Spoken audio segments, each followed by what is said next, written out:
It's going to be a fun one tonight. Just wait for Jen to pop in on the side there. And yeah, we're going to have lots of fun. A little look-see. There she comes.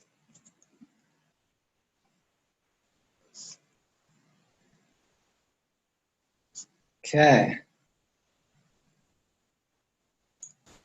Let's wait for her to come.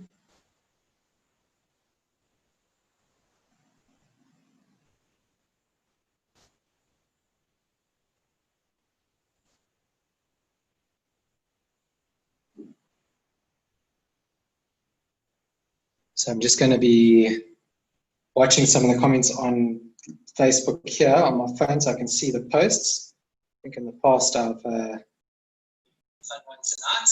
I'll just put the sound down. So I think, yeah, there's obviously going to be lots of room tonight for questions, so which I'm quite excited about. We'll just wait for Jen to get her camera and her mic going. And me to get my coffee, which is coming now. Thanks, Liz. Thank you so much. Ooh, careful. There we go. Okay, so we've got the coffee. We are getting ready. Jen's about there. We go. Hi, Jen. All right. Can you see me? Yes, perfectly. Perfectly. This is a bit bright. Sorry? Absolutely perfect. Yes. So, how was the day? Pretty hectic. Yeah, it's been a busy day today. But it's been with children and consulting. Yeah, so yeah, it's been quite hectic today. I was actually helping out here, just giving you a break from the kids and the family tonight. You know, just sit and have a little chin wag. So let Clive look after the kids while we have a chat.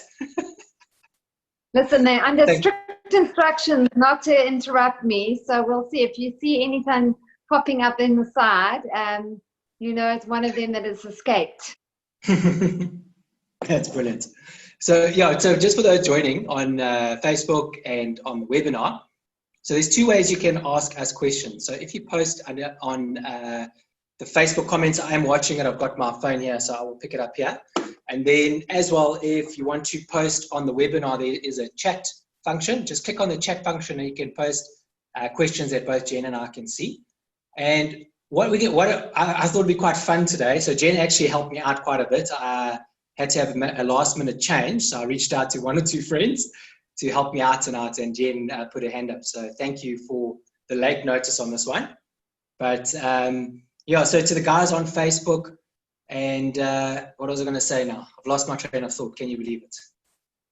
I've totally, that's what I was going to say. So we're going to do a little bit different. So obviously I'm planning for a 100-mile race, and what I would generally do before these type of things is I'd actually sit with Jen and come with a bit of a plan. And usually it always varies. There's a different type of plan where I've got, like last year, I'm going to go into a little bit of last year just now to show you some of the results, as well as sort of the thinking behind why I'm doing high fat, low carb diet in terms of ultra endurance races. So maybe you can start to ask me the general. I did take my weight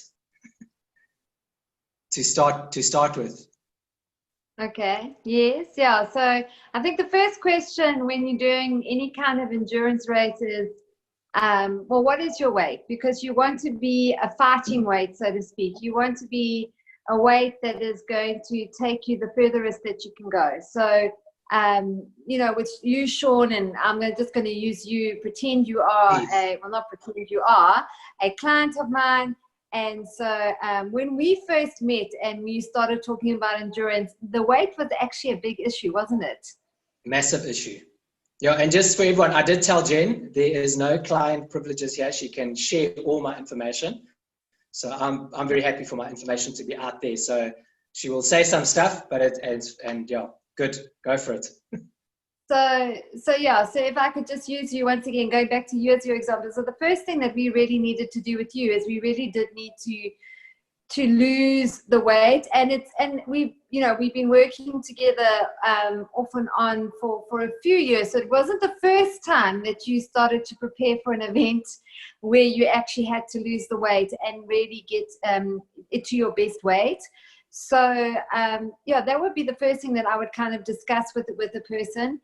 And like in your instance, I think, Sean, remind me, was it the one event was 20 kgs? Is that right? That we were trying to get you down to? It was 30, but it was a bit ambitious Was it? with the time frame that we had. We had, I think it was 9 or so months. Yeah, it was 9 months to lose 30 and train for 100. So what we were teetering on that, like if I ate too little and I lost too much weight, then I got injured. If I ate too much, then I didn't lose the weight. So I think towards the end, we sort of went more for healthy body, but we did well. So maybe you want me to show the guys quickly. Let me just share that now. Yes.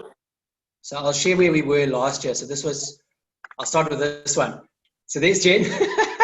We were in Dubai. I was visiting my sister, and Clive was on a work trip, and we managed to go to Waterworld together at the time. So that's just a little by the side. But I'll show you the actual, what I'm trying to show you. Where are my photos? Yeah. I lost the screen sharing. 1 second.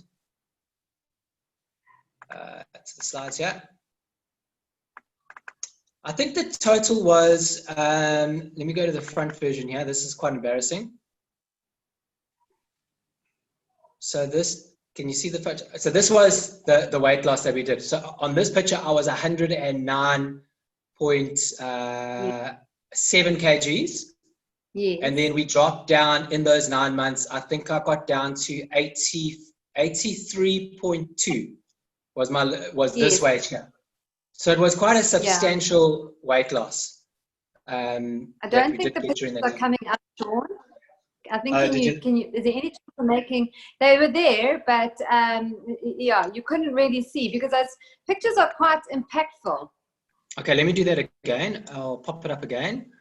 Let me just get a full screen here of that. Where are you? Share screen. There you go. Okay, yeah, this should work. How's this? Can you see that? Okay. That's much better. So yeah, so this year was 109.7, and this year was 83 point. What did I say? It was about 83 and some change. Yes, yes. And this was September, just before the Cockkloof 100 2019. So quite a significant change in body weight, considering it was only 9 months. Yeah. And I think obviously with you once again, Sean, so some of the kind of the obstacles is that you know, from a fitness perspective, from doing the distance, doing the mileage, you do a lot of mileage in the training and that. So you would think, geez, well, this guy should generally just kind of drop weight quite easily. And obviously when you went more the ketogenic route and we really did significantly drop your carbohydrates, that's probably where we saw the biggest impact when you, from a weight perspective. And there were other training benefits from that as well, which we can go into. But I think it's quite important, even from my professional stance, that someone doing your type of mileage should be able to automatically kind of eat what they like, and you know, and the weight should just fall off. And what is quite interesting, and I think is a really good example, is that wasn't actually your story. You were doing high mileage, and you really did still need to focus quite a bit on your nutrition and your diet. And that was just to get the weight down, in order for you to train and run at a lighter weight. So, so your case is unique in that, is that despite the high mileage, you still needed to, in order to lose your weight, you still needed to actually pay a lot of attention to your nutrition and pick probably a more dramatic style of eating. Depending on who you're talking to, but you really did have to focus and try. Yeah. So I think for me, that's the first starting point. You know, if someone says, I'm training, I think weight becomes very important. And it's the starting block it's the starting place of the training. And we will work on that as we go. And maybe if I can hand over to you and maybe feedback from you with regards to your prep. Yeah, so it's quite interesting what you're saying there, because like, and I don't think people realize this, but especially the skinny guys, they love it. They can run and they can just lose weight, and they battle to put on weight. But I know there's a lot of guys out there like me as well, where like no matter how much I run, so I mean, again, like a good example is I train for Comrades now. I didn't really put on weight, but I didn't lose any weight. I sort of was quite consistent in my weight, and I was quite good with my eating. But in saying that, I didn't go full keto for most of the time. So since I knew when Corona sort of hit, I sort of like backed off the pedal a bit, because you're sitting at home. Hardest thing to do is a keto diet when you're sitting at home and everyone else is trying. But for me, the weight loss has always been really hard. And I even when I went to Jen, we did blood tests and we didn't find anything crazy that was off. But I remember straight away, as soon as we moved on to that high-fat diet, like the weight loss was instantaneous. So I started losing, but there were some other really cool benefits that happened. And maybe let me pop up that graph that I was, and this is also part of the reason, guys, why I like to do the high-fat, low-carb diet in my training. And we're going to talk a little bit about just now about the 4 months prep that I'm going to start doing leading up to the Car Creek 100. But this here, let me just share my screen again. I keep hitting the wrong button here. Doing well. My fingers are, okay, get off this one. Wrong one. But let me just open the right photo. Yeah, that was the wrong one, guys. Here it comes here. Okay, and let me just share this. So I absolutely love this graph, and it's such a cool picture of what happens when you become fat adept in your training. So the bottom part of this graph here represents your VO2 max, or your intensity of exercise. So your 80 plus here is your like zone 5, really hard pushing it. And the blue line represents fat oxidation from a person on a high carbohydrate diet, and the rates over their VO2 max or the exercise. And then a fat adapt person is this top one here, which is your low carb diet, as you can see at the top, and your fat oxidation rates. And what I found quite significant was how well your body burns fat. So if I just eat normally on a high fat, low carbohydrate diet, my fat burning ability when I start exercising is generally close to the peak of someone on a high carbohydrate diet. And then when you, and the other really cool thing is that at 75%, I am mainly burning fat as fuel, as opposed to sugar or glucose in my system. Even at 80%, like you can see that how good your body is really at burning fat at those high intensity levels. And I proved that at my one marathon, where I ran the second half in my zone 5 the whole way. Without bombing out at all. Where if I was on a high carbohydrate diet, I would have to run within myself at a lower rate, topping up with my glucose on a regular basis. So for me now, my big goal is to become fat adept. So how long does it take to get fully fat adept? Is that over to me? Over to you. Well, basically, it would be until all your glucose stores are depleted and you're not topping it up. So it just depends how long. We don't have a whole lot of glucose stores. We've got glucose stores in our liver and glucose stores in our muscle. So the average 70 kg person, or particularly a man, you're probably looking at 130 to 150 grams. Okay, so that's just to give you a bit of the science. So you could be fat adapted within probably 3 to 4 days, as long as you were very strict with your diet and made sure that there was a complete depletion. You're probably realistically looking at anywhere between 3 to 4 days and around about over a week to 2 weeks. Yeah, I think different people go through it at different rates, and it does depend how quickly you ease into that. And if you are strict, or if you have a couple of oopsies along the way, which is quite common with all of us. But yeah, Sean, and then also obviously exercise would also help to deplete those stores quicker. So depending if you exercise, but most people go through that energy slump, that which is generally a gearing over or a gearing down to fat adaptation within around between 3 days to probably around about 7 or 8 days. And it's kind of symptomatically, you would feel like the carb flu setting in. So you're quite tired.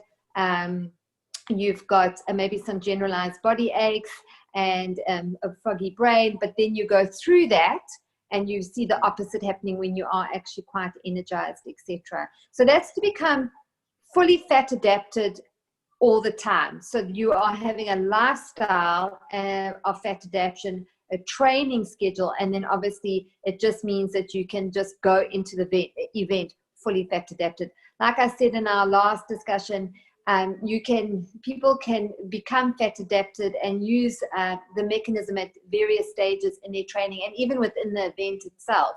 So yes. Yeah, it's interesting because like this time around it was quite funny. So I mean, I think I'm on about day 7 I think I'm on about day 7 at the moment. And it only took me about, because I did throw some runs in there, it only took me about 3 days, but I had really one wobbly day on day 4. And then from day 5, again, I'd lost my appetite, all the usual signs of going into that fat burning. But the interesting thing I found last time, and even this time I'm experiencing it again, is that on the exercise front, so you switch over to fat burning quite quickly, but then I found on the exercise front, it takes a lot longer. So like at least 3 weeks, 4 weeks, I hope it's only 3 weeks this time, please, Lord, up to about, I think the first time I did it was about 7 weeks, that your training sucks. Like I did a 10K yesterday. Honestly, I went out, my first kilometer I did like a nice little 450. Next one, boom, gone.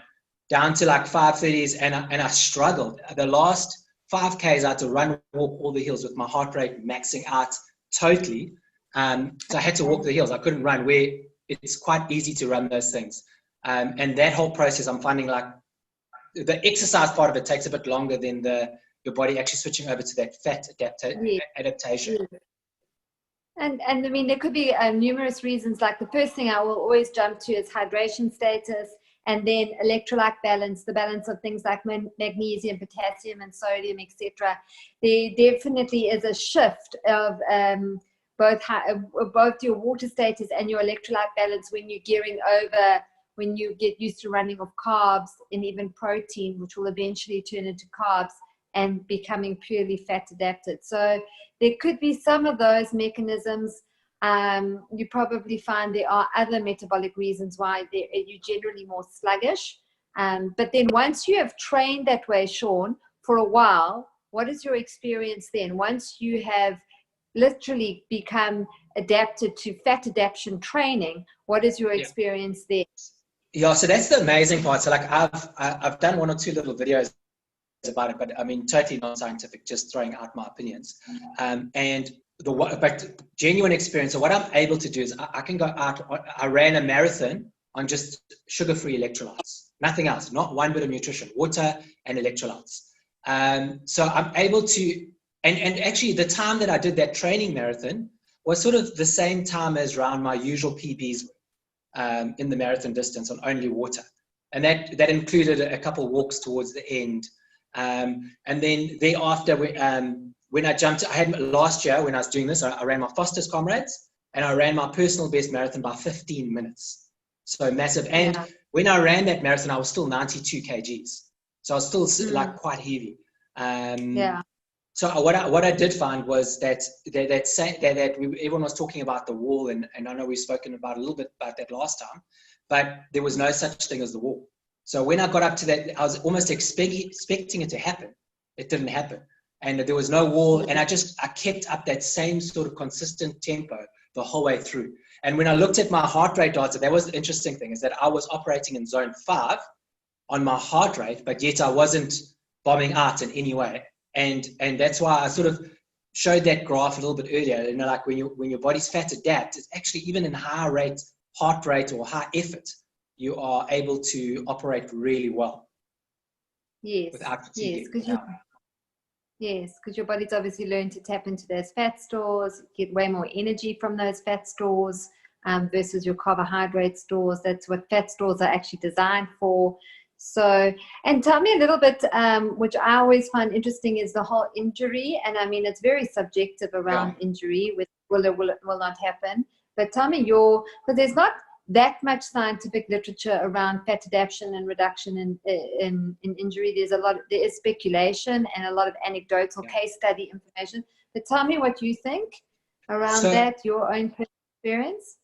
Yeah, so what I can say is like I have this Garmin, and what it does is it has this little like recovery thing. So after you've done a session, it says like 36 hours to recovery or 40 hours to recovery if you push really hard, or like when I did that other run, 60 hours to recovery.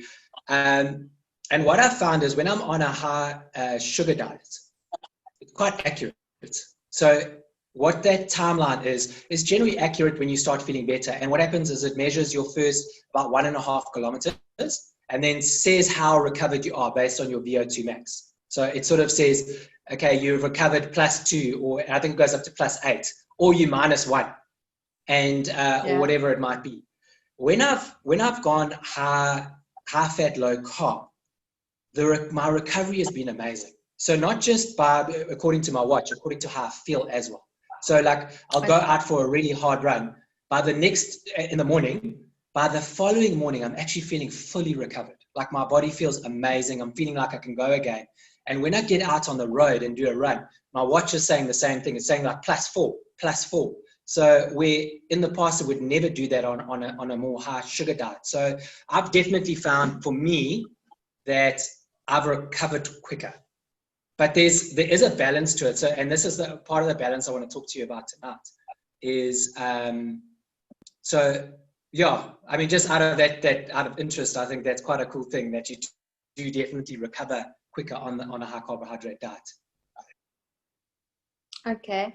And then, Sean, would you say that's independent of your fitness levels and your weight? If you could compare it, just not only with regards to diet, even with your weight, because obviously if you on your low carb diet and your weight is down and you're much fitter, obviously your recovery is going to be better. But would you say that's, in your mind, would you say that that's independent of weight and fitness level? Absolutely. Yeah. So I've done them. I've seen it on both when I'm slightly unfit as well as when I'm fit. I've seen the exact same result. Sometimes when I come in unfit, the problem is that my watch still thinks I'm fit, but because I haven't done training for a while. And then I come in and then it takes a little bit of time to readjust. And once it's readjusted, the same sort of scenario plays out where when I'm on a high fat diet, I'm definitely recovering quicker, which also means I can push a couple extra quality sessions in. I don't do it, but every now and again when I'm feeling a bit nervous, I can do that. Where on a higher sugar diet, I definitely feel like I can't do that. It's like whatever my sessions are, I can do that and I cannot do anymore if I push those sessions well.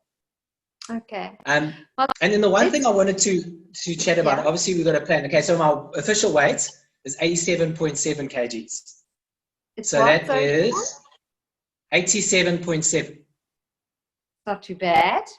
I've had you work. So it's the best I've started at for something like this, a block like this. I think I've always started at about 94, 96. So I'm quite stoked about this. I'm trying to, I want to sort of lose about, I think 10 kgs. So I get down to about 87.7 over the next 4 months. So it's 10 solid kgs. And I think what the mistake I made last year, and this is what part of what I want to chat about tonight, is because I had this goal of 30 kgs and I was quite fixated on it. And that's what I was saying, I'm going to do this 30 kgs and sort of put my head down towards it. The one thing I didn't think about was when I was limiting my diet or my calorie intake, I started picking up little niggles and injuries along the way. When I ate more, I didn't pick up those injuries and niggles. And what I want to what is the balance? Like how do I know when I'm eating too much or too little when I'm trying to lose weight? So I've got 10 kgs in 4 months. Either I whack it all now in the first month and I try to lose as much as I can and then change my diet later, like after month 1 into more calories, and then month 3 and 4 into even more calories to try and sustain myself? Or do I do a more progressive, like little? And why I say that is like the difference between losing muscle mass and in my training by under eating, or keeping that muscle mass but battling to lose weight. And that's my sort of struggle. Yeah, I mean, I would advise probably the more staged approach. I think to really restrict in the first month. I mean, I know we're 4 months out, but I don't think that it would get you lighter sooner, but at what expense? You know, you may pick up injury. We may have some muscle wastage going on there. I think to try and get the majority of the weight down in 1 month we're putting too much at risk. So I would kind of stage it and see how we go, particularly in month 1 and month 2. Bearing in mind that, you know, when you're trying to lose weight, your first 2 months or 3 months are probably your most successful. It's probably where you are going to see most weight loss, and then it naturally slows down as you become, as you get closer to your so-called goal weight, if you want to use that term. So I would definitely say with you, we should start off by having a look at a reasonable amount of kilojoules or calories. There are scientific equations that we can use, so we wouldn't just be doing a thumb suck. We would look at your current weight, your body fat, your muscle percentage, and obviously the kind of training that you're going to do. And then get a kind of an average of how much kilojoules or calories you should have per day, and then slice and dice the macros, you know, how much protein, how much fat, how much carbohydrate. And then we can there are slight adjustments that we can make to the macros to make sure that, are you getting enough protein? You know, obviously with my concern is what type of fat is appropriate there. So we're not just adding any kind of fat. And then I've got a particular reverence for vegetables because most of your minerals come in there. Most of your potassium comes in from there. And it's the vegetables that almost buffer the protein particularly. And to make sure that buffer, it's known as the acid alkaline base of the blood. And that also is important when you are following, when you, especially with ketones in your bloodstream, you do want to make sure that you've got your mineral shift right. So, Sean, long answer to your question, but the end of it would be, I would stage it rather. I would look at calorie restriction to a degree, and I would base it on probably using a scientific equation and giving you a starting point, and then monitor, you know, as you can quite quickly pick up, geez, it feels like I'm not eating enough. I'm feeling particularly flat and I don't have any energy, and then we can work around that. Yeah, I think that's helpful. I think last year was interesting because we went I went more than you, quite hard up front, and which actually did result in a lot because my worry was I was so heavy, and running on heavy legs would also cause injury, or lose the weight quickly and then like sort of build from there. Where I don't think I have that problem this time, where I'm actually not super heavy, so I can actually do a more stage approach, which I like that. And then the other sort of thing I really battled with last time was feeling flat. That was one of the things, like feeling super flat at times, and then also like actually quite depressed, if I'm honest, like really down, and I can only equate that to my limiting calorie factor. But like, what's the balance? What else is there? So my basic diet was sort of, I'd have eggs in the morning. That was my thing. Then I'd have biltong and nuts, a little bit of biltong, handful of nuts for lunch, and that was it. And then at night, I'd have like a green salad and a piece of protein. And I sort of just copied and pasted that every single day. On the weekend, I'd throw in bacon to my breakfast on the Saturday morning and Sunday, but not many calories. My salad did have some avo and some of the other fats in as well. Yeah. So I mean, I remember us talking through quite a few different scenarios, and I remember back then, one of the things that, and in fact, what you had described now at one stage you were hardly eating any green vegetables. I think when you, I don't think it was last year, it may have been the year before. And so you were just basically doing the fat and the protein with very little vegetables. And so, so the one thing that I would say, and the reason why you could have felt so flat and almost depressed, which also is quite unusual. Once again, you're not the classic, you don't always fit the classic profile, do you, Sean? I'm unique, man. Come on, Jen. Absolutely. No cookie cutter for you. Always quite challenging, because lots of people feel quite energized, quite happy, quite focused, sharp. And on the ketogenic diet, that's what it is really almost marketed for. And here you came to me saying, but Jen, I'm feeling so flat and I'm feeling quite depressed and low at some point. So some of the things that I think we spoke about at that time was really to make sure, once again, that your vegetables were of a suitable quantity. Obviously, you've got to be quite mindful, because it would interfere with some of your carbohydrate values there. But I think, Sean, you definitely increased your vegetable intake, your green vegetable intake, from what I remember. We spoke also a little bit around the fats. We really do have a leaning towards the high omega-9 and omega-3 fats. So those would be things like your olive oils, your olives, your avos. You've got to be careful with the avos, however, they can bring more carbohydrate to the plate.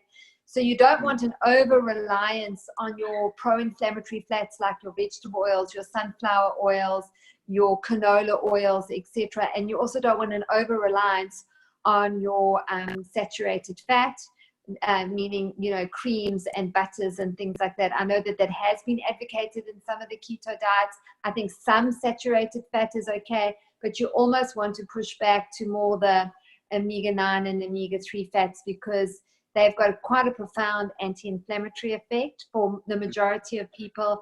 And a lot of depression and low mood is actually inflammation of the brain. So just by shifting your omega-3 and component in your diet, you can really help with that. Maybe not over-reliance on red meat, and just to make sure that there is adequate fatty fish there for those of people that enjoy fatty fish, that you've got your chicken.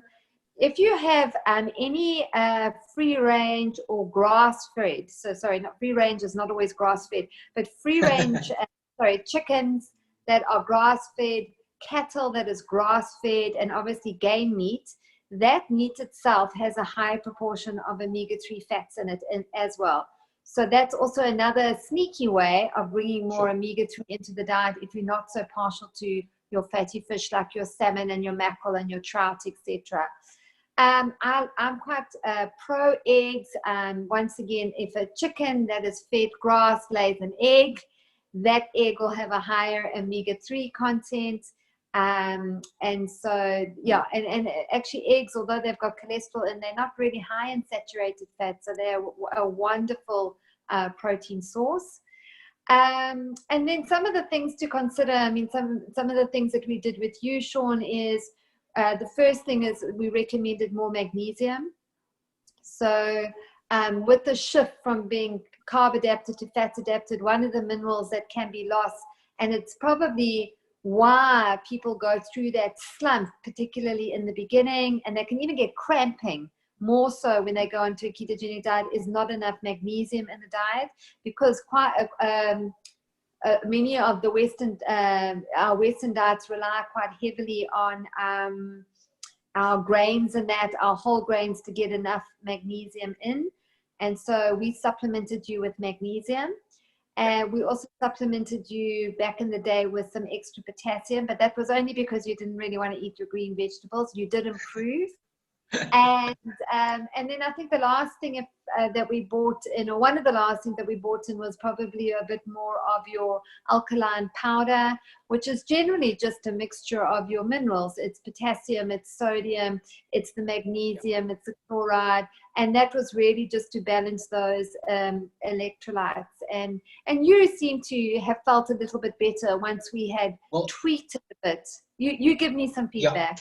Yeah, so for me, I found like the alkaline powder was a game changer for me. So especially even from like the mental aspect where I was feeling really low and flat, exercise was even hard. So like I'd get through the sessions, but it was like, I didn't want to do it. There was no joy in what I was doing.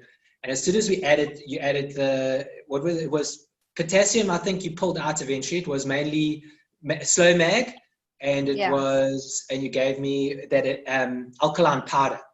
Yeah. And for me, that was, I remember quite clearly, and then also the veggies came in there as well.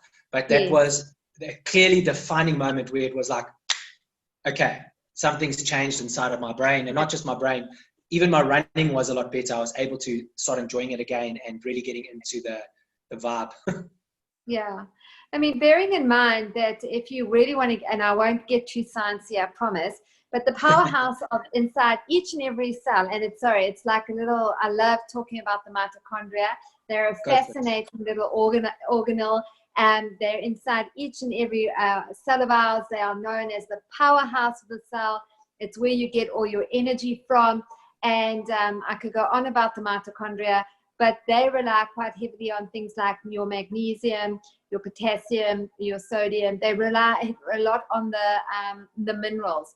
And your minerals come in a lot from the diet, in the vegetables and in the fruit and in the legumes and in the nuts and seeds. And obviously on a very strict ketogenic diet, you don't have the ability to have that much of those food sources, and they literally are more like the alkalining sources of food in the body because of their mineral supply. It's not like meat doesn't have that.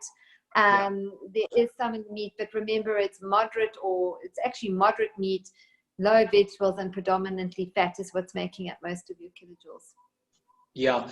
And I must say, like, to the guys watching, are strict. So like these, when I'm talking about feeling down, I had what is it, MyFitnessPal, and I literally measured every bit of food that I put in, how many grams it was, until eventually I sort of worked out a general one, and then I went on that sort of template, and it was on the button. You know, like I never messed up the macro. Was it macros? Is that what you said? Yes, the macros, the carb, protein, and fat. Yes, macros. Yeah, and that's the surprising part, is it's very low on protein. And I think part of my initial mistake the first time I went around is I went high on my protein, so I wasn't getting my macros right. So I never had the full benefit of the keto in my exercise. So obviously there was still that process where the protein was being turned into carb or glucose in my system, and my body was still able to use a lot of glucose while I was training. But when I was strict, it was like, that was the game changer, where I, in my exercise, also had the massive benefit of the keto diet. But then I obviously battled with those little things that you're talking about now, with a little bit of depression, a little bit, but then fixed with the minerals that you reintroduced into my diet. Yeah. And I mean, I think I've always been quite pro making sure that even with the keto is to do as much plants as possible with the keto, because I think that's quite a common mistake, is the protein goes really high, the veg goes really low, or there's lots of fat, and the macros get mixed up a little bit. And then we do sometimes neglect our macros, and the macros are all the vitamins and the minerals and the phytonutrients in the plants and that, which are really important. Yeah. I've got a question here quickly. It's an interesting one, I think, because you just spoke about it, and it's around, so are omega-3 capsules with high EPA and DHA a replacement for fatty fish, or are the other benefits to fatty fish as well? So we're talking supplement versus fatty fish. Yes. Listen, in my practice, I do use a lot of your high EPA, DHA supplements to help make up for a lack of omega-3 in the diet. The reason being is, unfortunately, with a lot of the fish, and this is research that has come out of South Africa in the last 2 to 3 years, that even our Cape salmon, our tuna, etc., is unfortunately quite high in mercury. So where we would like to advocate quite a lot of fatty fish in the diet, you have to be quite mindful that you're not loading with your mercury. And so that's kind of brought our recommendations a little bit back to maybe 2-3 times a week because of the mercury content. And then we can use your omega-3s capsules to top up with that. However, can I just be quite blunt about that? You've got to be very careful of the brand that you're using. And if I was going to buy any omega-3, I would ask for its certificate of purity. So a good quality brand will show you that there is absolutely no mercury in the capsules, and that is certified. And there are many brands out there that can't show that information, and then I would not buy them. Okay, to put you on the spot, you don't have to say what isn't a good brand. Can you tell me, give us example of one good that you know? So, just what's a good brand to buy?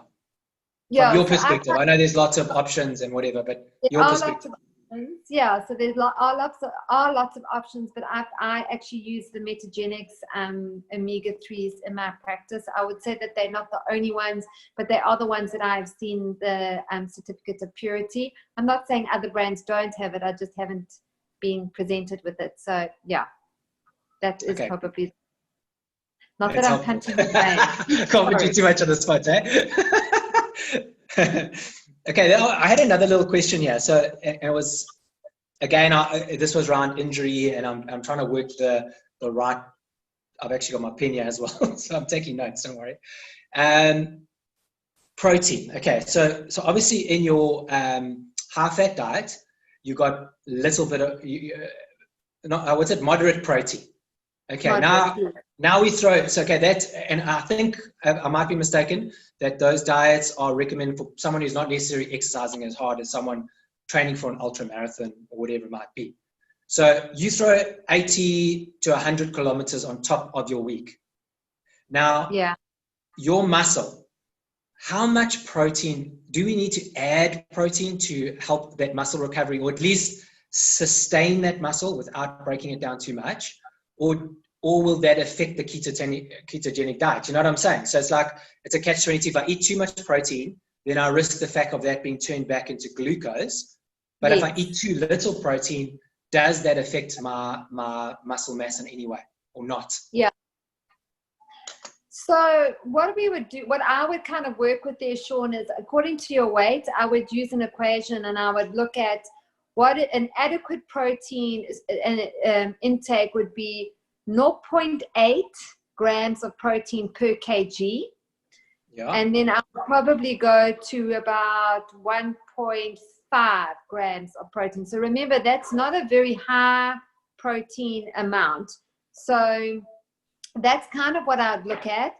And I know that there are advocates that will go 2.5, 3 grams. So for example, a high protein diet, or the direct opposite, would be 3 grams or 3.5 grams of protein per kg of the person. So that's kind of in the bodybuilding range, where they're just pushing protein. So you wouldn't really want to drop below 0.8. Okay, that's what you wouldn't want to go below. That should be enough to just sustain you. And then it depends, what the keto, how much you are eating. And I'd use that as my lower limit, and then kind of look at what 1.5 grams of protein would look like. And then, so that's how I would work it out mathematically. Does that make any sense? Yeah, absolutely. So would it be more on feel than anything? So like I'm saying, or is it like volume based? So if I'm whacking out 80 Ks to 100 Ks a week, would I then up that to maybe 1.5 in a week like that? Or would I, and then maybe like if I'm backing off on the training, drop it a little bit? Well, I think what will happen, because you're doing ketogenic, is that you would need to have a look at that in context with your total kilojoules. Because remember, to keep you in ketosis, it's about the balance of the macros. So if you're going to just increase protein, that will shift out the fat and the carbohydrates allowance. So that you make sure that you are in the proper ratios within a bigger kilojoule content. So that's what I was saying. You would kind of work out roughly around how much protein you would need, but then that would really shift and have a knock-on effect to how much carbohydrate in grams and how much fat in grams that you would need. So sorry, it sounds really technical, But yes, No. I would actually be mindful of how much protein you are doing, because you don't want to overdo the protein for exactly your point, is because then that protein is going to then be used. If there's too much, it's going to be used for as glucose. Yeah, Yeah. I really And like then that, Jen. also, I didn't think of it that way. yeah, so that's kind of like a very technical way of looking at it. It's probably something I would do in my practice, to be honest. But then you could go on feel. So you could go on feel. And the chance that you might have is that if you go too high, you might dip in and out of being fat adapted, even during the day, which is not a bad thing. So remember, I just want to reiterate with you, Sean, you are a very extreme end of the spectrum, okay? Yeah. And like I stated, your case is quite unique in the fact is you don't lose weight that quickly. You went through the depression and the slump even on the keto. So you're quite unique in the way we have approached you. But other people, you would probably, they might not be in ketosis all the time. They might not prefer to be consistently fat adapted. They might not even need to be like that. So their protein allowance would potentially change. Sorry, because we are talking to a wider audience here. Yes, But no, I appreciate that, yeah. Yeah, so, but for you specifically, why I would have chosen those parameters for protein is because I think we would need to be quite mindful that we don't overdo the protein, because we are doing more of a stricter ketogenic style diet. Yeah. Yeah. And what I like about that, Jen, is like, and I think this was also part of my mistake last year. It's like, I didn't want to increase the protein because I was more worried about messing up my keto, what's it called, macros.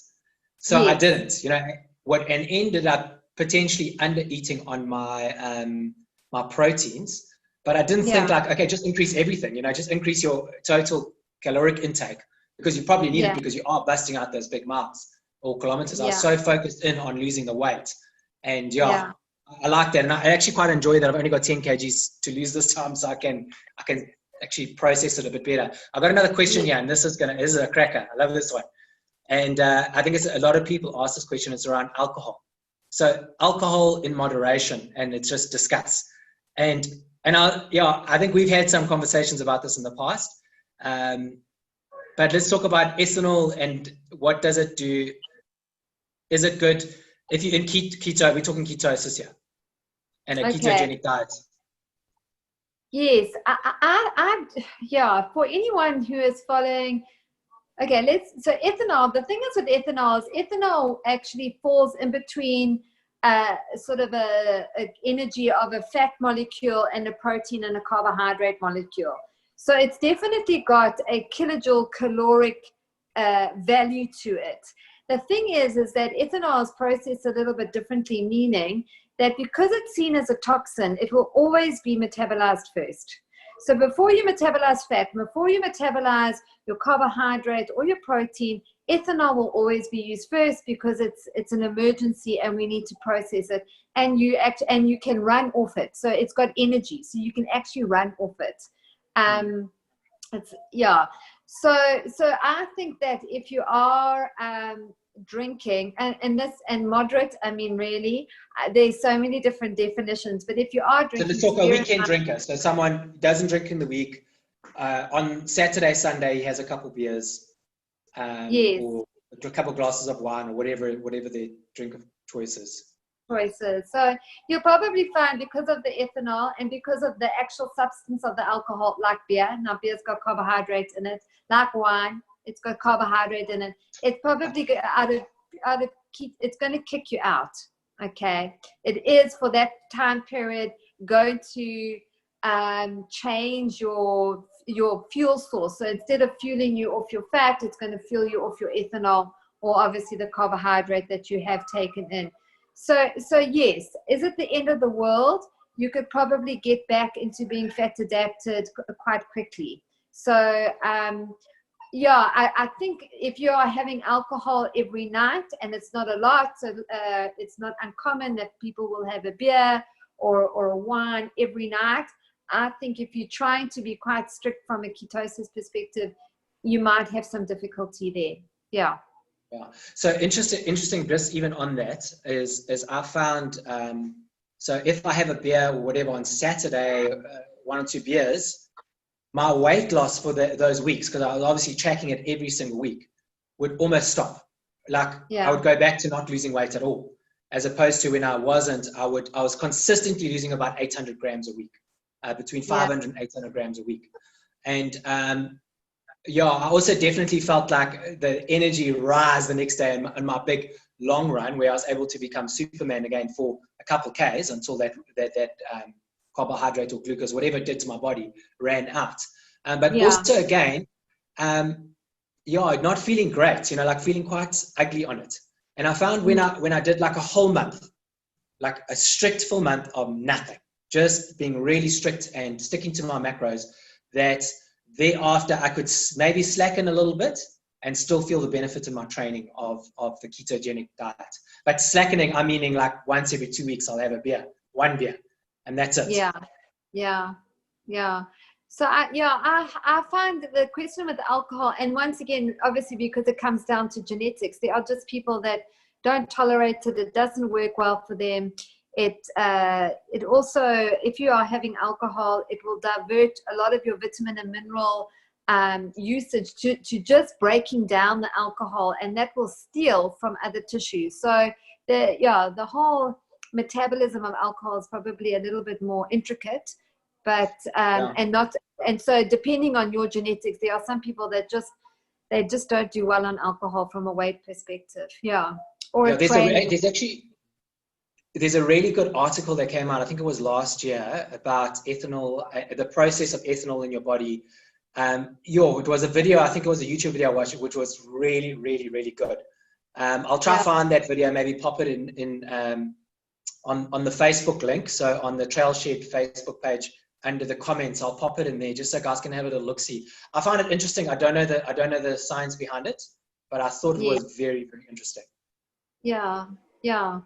No, I must say in most of the training, and I mean, I'm not saying I advocate teetotaling, but I do find that it is generally better when people, if they're training and they don't drink, and they feel better. They can tell you right away that they actually feel so much better.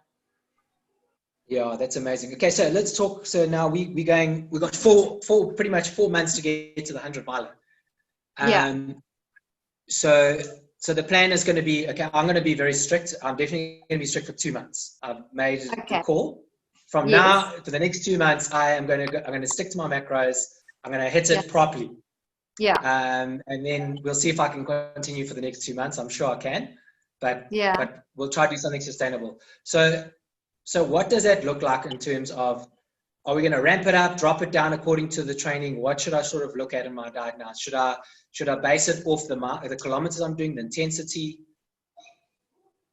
You mean your total calorie intake? Is that what you're asking? Yeah. So where to start? Are we starting at 1,500? Are we going to start at 1,800? Yeah. Or 1,200? Yeah. So maybe this is more the question. So do I take what I did in terms of exercise, like so it says you burn so many calories? Do I take that and do I add that onto my daily intake? Or do I just have a daily intake regardless of what I'm doing in terms of exercise? And I think that's what I did in the past. It was like I chose I think it was 2,200 or 2,400. And regardless whether I ran 20 or 30 kilometers, I left it at 2,200, even though I burnt 3,000 calories on the 30K run. Okay. All right. Yeah. Listen, I definitely think that it is logical to factor in the amount of exercise that you're doing. So I do think, though, that depending on the exercise you're doing, you should be upping or downing your total caloric intake. And obviously, you know what you're going to be doing. And as you start to get more experience around, I'm running 30Ks, this is generally how much I burn. You can start planning your nutrition, 48 hours before that. So yeah, Sean, I think you would need to adapt and change and be flexible about your caloric intake depending on your exercise. Yeah. Okay, that's helpful. And then, so I just want to throw out to the Facebookers and the attendees that if you have any questions, we're going to start wrapping it up very soon. So just pop if you have any questions to Jen now. And maybe just my question to you. So I know there's a lot of people that like they want to do their nutrition right, and it's also seen on the amount of views. Like every time we talk nutrition, like there's lots of people that are interested in this. Do you do like online consults as part of your business as well, or do you just have people come see you? So what's your sort of vibe? Yeah, so I've obviously got my own rooms. I operate in the Musgrave area in Durban. I operate in the Umhlanga Gateway area. I'm based at Gateway Hospital. So you're welcome for face-to-face consults there. I think I quite enjoy face-to-face because I can get you on my scale. I can get an idea of your body fat, muscle, etc., weight. But then I do a lot of virtual consults because obviously it's so easy. Even if I do your genetics, if I do blood tests, that can be done remotely. I can email you forms, etc. So yeah, it just depends what the person wants and what they've got time for. So yeah, obviously in COVID and lockdown, my amount of virtual consults has definitely escalated, and people are enjoying them because they can have a consult any time of the day when it suits them. Yeah, so both, Sean. Yeah, and I think what's also to point out there that we're talking keto tonight because it's specifically good for me and not necessarily good for everyone. And I think you said that on our last conversation was that actually everyone is different. You know, to some people this works really well, but actually some people work really well on a different set of dietary diets. Yes, no. And I mean, you have done incredibly well with regards to the keto. And I mean, we both noticed when you were more intentional about getting your macros balanced, when you were more intentional about having a look at your carbohydrates, about looking at your total caloric intake. And I do think probably in my mind for you, for the next 4 months would be, let's see if we can get some of that weight off. Let's see if we can do it at a reasonable pace. So not putting your body under too much stress and strain. And we've only got 4 months to go. We don't actually want any of the niggles. So that obviously is important for me. And and then let's see that we don't get too many of the slumps. Obviously, I'm hugely encouraged because by now you've been there, done that. So this is all kind of fine tuning. I think the next thing moving forward here that you and I need to sort of have a look at is this sort of being more flexible with your total calorie intake and actually levering it of the amount of exercise that you're doing. Maybe we need to have a look at a little bit more flexibility around your total protein intake. I think because you've got such a good foundation in the ketogenic diet, you've got so much experience, you yourself know that you can now quite easily become fat adapted. Things are more obvious to you when you can feel that slump and then that surge of energy, hopefully, as you become adapted. So as you become more accustomed, we can start to fine tune this and get it better and better. I mean, your race nutrition, that's something we need to talk about, whether you are going to be using a little bit of carbs or not. I haven't got that right yet. Yeah, I know. It's something you kind of bounce around. No, yes, no.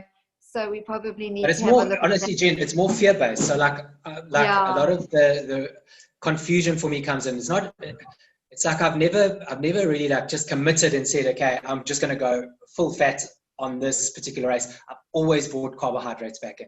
So I don't really know. Maybe we can do that on my long training run, my 12-hour that I'm going to do in Giba about 6 weeks out and see how that goes. We could maybe use that as a trainer. Yeah.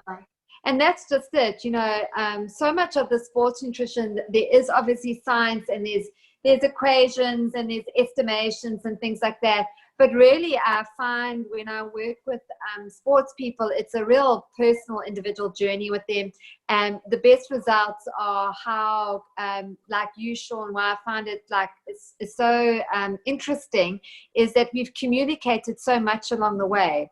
And you've come back and said, Jen, that's not working. And you kind of go back to the drawing board because it's the journey together to figure out how it's going to work. And then not every race day, training day, or training event is the same. You've got weather temperature differences. You've got poor sleep the night before. So there's all these factors that affect the final outcome. Okay, I still have one more question. Sorry. Okay. What is too much weight or too little weight to lose in a week? So, like, I think sometimes it's so hard to know, if I'm losing a kg a week, obviously that's probably way too much. If I'm losing 200 grams, what's a good number? And I know it's specific to a person, how much weight they got. Let's talk now. So I've lost the bulk of my weight, and I sort of want to lose a bit, but also at the same time not lose too much and get myself injured. Okay. So let's be honest, so once again, this is very much keto specific. When people first go into the keto diet, they do lose quite a bit of overall weight, and you do understand that that's a lot of water loss that is happening. So a lot of the initial weight loss, and depending on the weight of the patient, that can be anywhere from 5 to 3 kgs, can actually be water loss. And that's just part and part of the process. So if someone's going onto a ketogenic diet and they do really well and there's quite a rapid weight loss in the beginning, my thinking generally is probably water, and it's that adapting. Okay. Then it will slow down, and once again, I think it depends what base you are coming off. If you are coming off a higher base, the ticking over rate, which is really nice, would be 1 kg a week. Okay, up to 1 kg a week. But that's obviously someone coming off a really high base. They've had that dramatic water loss, but they've still got quite a lot of weight to lose. So that's quite a lot. Mine was about 800 grams a week. Yeah, so you were kind of there. I think for someone coming off probably a lower base, you'll probably find you yourself might, as you go strictly back onto the keto diet, you might find there is that initial weight loss of maybe 3 kgs quite quickly. And then hopefully, Sean, with you, I'd like to track at about 500 grams a week. It's not a lot, but remember, so that is in the first month, depending on how much water retention you've got going at the moment or how much carb you got stored. The first month, if we could do anywhere from 2 to about 4, maybe 5 kgs, and then you're kind of ticking over to about 2 kgs a month from then on. Then we'll get that 10, hey? Easy. Yeah, so that's 2, 4, 6. Yeah, got it. So we've got to have that's a 3 kind of kg the plan month. in my mind. Yeah. Obviously, it depends, once again, like I said, that initial weight loss, how much of that water are you going to lose? I don't know, but it could add an extra 2 kgs for weight loss in the first month, and then the average of 2 kgs. Yeah, so we could get quite a nice reaction in the beginning. I wouldn't say that reaction is completely fat loss. I think that's the point I'm trying to make. Yeah. That initial drop is obviously got to do with water. Awesome. Well, Jen, I think that's probably about it. I know we've been on for an hour already. So thank you for your time. And I hope you've enjoyed your time away from your kids and family for a little bit and had some time out. Yes. 2 of them did sneak to the fridge and actually help themselves to something in the fridge, which I'm almost sure is illegal, but I couldn't stop them. Anyway, so they got away with a lot. But thanks for having me. And thanks for the chat, Sean. I really appreciate it. Cool, Jen. Chat later. Keep well. Take care. Bye.